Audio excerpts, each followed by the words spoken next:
Hello guys, welcome back to another video. So ಈಗ nominate ಆಗಿರೋರು Suresh, Rashika, Abhishek, Gillinata, Spandana, Rakshita, Kavya, Dhruvanth, Malu. So ಇದ್ರ ಬಗ್ಗೆ ಆಲ್ರೆಡಿ ಒಂದು ವಿಡಿಯೋ ಮಾಡಿದ್ದೀನಿ. ಸೊ ನಿನ್ನೆ ಕೂಡ ವೋಟಿಂಗ್ ಲೈನ್ ಕ್ಲೋಸ್ ಆಗಿತ್ತು, ಬಟ್ ಇವತ್ತು morning 11 o'clock voting line open ಆಗಿದೆ. ನಾನು ಅನ್ಕೊಂಡೆ ಈ ವಾರ ನೋ ಎಲಿಮಿನೇಷನ್ ವೀಕ್ ಆಗುತ್ತೆ ಅಂತ. ಸೊ ಏನಾದರೂ ನೋ ಎಲಿಮಿನೇಷನ್ ವೀಕ್ ಆಗಿದ್ರೆ ಇಷ್ಟಂತಲೇ ಇದರಲ್ಲಿ ಅಪ್ಡೇಟ್ ಬರ್ತಿತ್ತು ಕೆಳಗಡೆ. ಬಟ್ ಬಿಗ್ ಬಾಸ್ ಕಡೆಯಿಂದ ಆಲ್ರೆಡಿ ಕಲರ್ಸ್ ಕನ್ನಡದಲ್ಲಿ ಅಪ್ಡೇಟ್ ಆಗಿಬಿಟ್ಟಿತ್ತು. ಸೊ ನಾನು ಅನ್ಕೊಂಡೆ ಈ ವಾರ ನೋ ಎಲಿಮಿನೇಷನ್ ವೀಕ್ ಅಂತ. ಬಟ್ ಎಲಿಮಿನೇಷನ್ ವೀಕ್ ಇಲ್ಲ, ಎಲಿಮಿನೇಷನ್ ಮಾಡ್ತಾರೆ ಇವತ್ತು. So voting line already open ಆಗಿದೆ. So already voting line open ಆಗಿರೋದ್ರಿಂದ ನಿಮ್ಮ ಫೇವರೇಟ್ ಕಂಟೆಸ್ಟೆಂಟ್ ಯಾರಂತ ಅಪ್ಡೇಟ್ ಮಾಡಿ, ಹಾಗೆ ಕಮೆಂಟ್ ಮಾಡಿ. ಸೊ ಇಲ್ಲಿ ನೀವು ನೋಡಿರ್ಬೋದು, ವೋಟಿಂಗ್ ಲೈನ್ ಆಲ್ರೆಡಿ ಓಪನ್ ಆಗಿದೆ. ಬಟ್ ಆದರೆ 99 ವೋಟ್ ಹಾಕೋಕ್ಕಾಗಲ್ಲ. ಓನ್ಲಿ 99 ವೋಟ್ ಅಷ್ಟೇ ಹಾಕ್ಬೋದು. ಈಗ ಒಬ್ಬ ಪರ್ಸನ್ಗೆ 9 ವೋಟ್ ಅಷ್ಟೇ ಹಾಕ್ಬೋದು. ಇವಾಗ ಮೇ ಬಿ ಟೆಕ್ನಿಕಲ್ ಇಶ್ಯೂ ಆಗಿರ್ಬೋದು. ಸೊ ನೋಡೋಣ ವೋಟ್, ಯಾಕಂದರೆ ನಿನ್ನೆ ಓಪನ್ ಆಗಬೇಕಾಗಿತ್ತು, ನಿನ್ನೆನೂ ಆಗಲಿಲ್ಲ, ಇವತ್ತು ಓಪನ್ ಆಗಿದೆ. ಮೇ ಬಿ ಟೆಕ್ನಿಕಲ್ ಇಶ್ಯೂ ಆಗಿರ್ಬೋದು. ಬಟ್ ವೋಟ್ ಮಾಡಿ, ಇನ್ನೂ ಸ್ವಲ್ಪ ನಿಂತು ಯಾರಿಗೆ ಬೇಕೋ ಅವ್ರಿಗೆ 99 ವೋಟ್ ಮಾಡಬೇಕು ಅಂದ್ಕೊಂಡವರು ವೋಟ್ ಮಾಡಿ. ಆಮೇಲೆ ಯಾರಿಗೆ ಮಾಡಬೇಕು ಅಂತ ಕಮೆಂಟ್ ಸೆಕ್ಷನಲ್ಲಿ ತಿಳಿಸಿ, ಯಾರಿಗೆ ನೀವು ಮಾಡ್ತೀರಾ ಅಂತ. ಬಟ್ ಒಂದು ಟ್ವಿಸ್ಟ್ ಏನಿದೆ ಅಂತಂದರೆ, ಲಾಸ್ಟ್ ವೀಕು ಗೆಸ್ಟ್ ಆಗಿ ಬಂದರು ಎಷ್ಟೋ ಜನ. 5 ಜನದಲ್ಲಿ ಇಬ್ಬರು ಉಳ್ಕೊಂಡ್ರಲ್ವಾ. ಆಗ ಉಳ್ಕೊಂಡವರು ಎಲ್ಲರೂ ಈಗ ಸೋಷಿಯಲ್ ಮೀಡಿಯಾದಲ್ಲಿ ಎಲ್ಲದರಲ್ಲಿ ಹರಿದಾಡ್ದೇನೆಂದರೆ ಇವರಿಬ್ರು ಯಾಕೆ ಉಳ್ಕೊಂಡ್ರು, ಏನು ಟ್ವಿಸ್ಟ್ ಇರ್ಬೋದು. ಕಿಚ್ಚ ಸುದೀಪ್ ಸರ್ ವೀಕೆಂಡಲ್ಲಿ ಹೇಳಿದರು ಟ್ವಿಸ್ಟ್ ಇದೆ ಅಂತ ಹೇಳಿ. ಏನು ಟ್ವಿಸ್ಟ್ ಇರ್ಬೋದು, ಟ್ವಿಸ್ಟ್ ಇದೆ ಅಂತ ಹೇಳಿದರು. ಬಟ್ ಏನು ಟ್ವಿಸ್ಟು ಅಂತ ಇನ್ನೂ ನನಗೆ ಕನೆಕ್ಟ್ ಆಗ್ತಾನೆ ಇಲ್ಲ.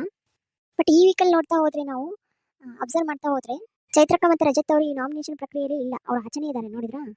ಆಮೇಲೆ 1 to 10 ರೇಟಿಂಗಲ್ಲಿ ಕೂಡ ಅವ್ರು ಇದ್ದಿದ್ದಿಲ್ಲ.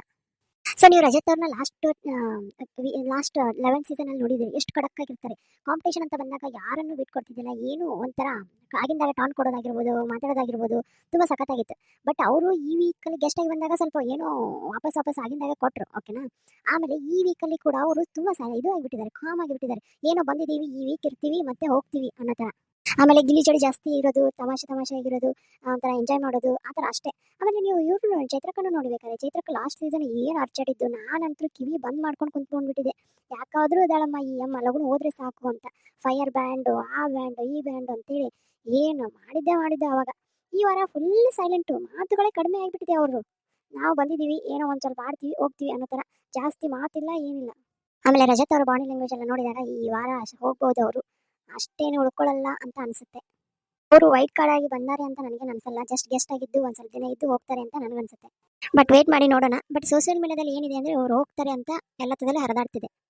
ಆಮೇಲೆ ರಜತ್ ಅವರು ಈ ಸಲ ವೈಲ್ಡ್ ಕಾರ್ಡ್ ಕಂಟೆಸ್ಟ್ ಆಗಿ ಉಳ್ಕೊಂತಾರ ಅಥವಾ ಹೋಗ್ತಾರಾ ಅಂತ ನಿಮಗೇನು ಅನ್ಸುತ್ತೆ. ಬಟ್ ನನಗೇನು ಅನ್ಸುತ್ತೆ ಅಂದರೆ, ಲಾಸ್ಟ್ ಟೈಮ್ ವೈಲ್ಡ್ ಕಾರ್ಡ್ ಆಗಿ ಬಂದಾಗ ಇದ್ದಂಥ ಗಮ್ಮತ್ತು ಈ ಸಲ ಅಂತೂ ಇಲ್ಲ. ಇದ್ದು ಆ ಥರ ಏನಾದರೂ ಆಟ ಆಡಿದರೆ ತುಂಬ ಚೆನ್ನಾಗಿ ಬರುತ್ತೆ. ಎಪಿಸೋಡ್ಗಳು ಟ್ವಿಸ್ಟ್ ಹಾಕ್ಕೊಂತ ಹೋಗ್ತವೆ. ಬಟ್ ಅವ್ರು ಇವಾಗ ಇರೋ ಸೈಲೆಂಟಿಗೆ ಯಾಕೋ ಗೊತ್ತಾಗ್ತಿಲ್ಲ, ಇರ್ತಾರೋ ಏನು ಹೋಗ್ತಾರೋ ಅಂತ. ನೋಡ್ಬೇಕು, ಮುಂದೆ ಕಾದು ನೋಡಿದಾಗ ಗೊತ್ತಾಗೋದು. ಆಮೇಲೆ ಈ ವಾರ ಸೀಕ್ರೆಟ್ ರೂಮ್ ಬೇಕಾದರೂ ಓಪನ್ ಆಗ್ಬೋದು, ಅಥವಾ ಈಗ ಉಳ್ಕೊಂಡಿರೋ ಇಬ್ಬರು ಹೊರಗಡೆ ಹಾಕಿದ್ರೂ ಹಾಕ್ಬೋದು. ಆಮೇಲೆ ನಿಮ್ಗೆ ಏನು ಅನ್ಸುತ್ತೆ ಕಮೆಂಟ್ ಸೆಕ್ಷನ್ ತಿಳಿಸಿ. ಓಕೆ, ಸಿಗೋಣ ಮತ್ತೆ ಇನ್ನೊಂದು ವಿಡಿಯೋದಲ್ಲಿ.